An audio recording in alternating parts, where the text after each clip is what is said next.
சித்தர் பூமியாய் சிவலயம் காட்டும் அண்ணாமலையே போற்றி. சிவ ஓம் நம சிவாய.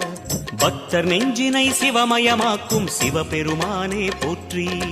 ஹர ஓம் நம சிவாய.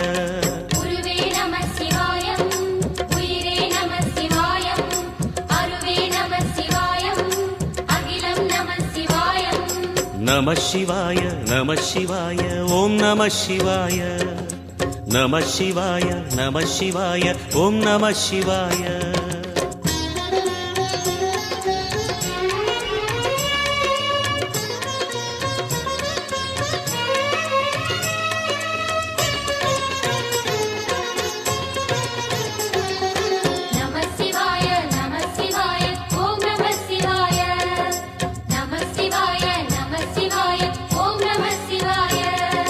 அன்னை உமைக்கு இடமாய் உடலில் ஆலை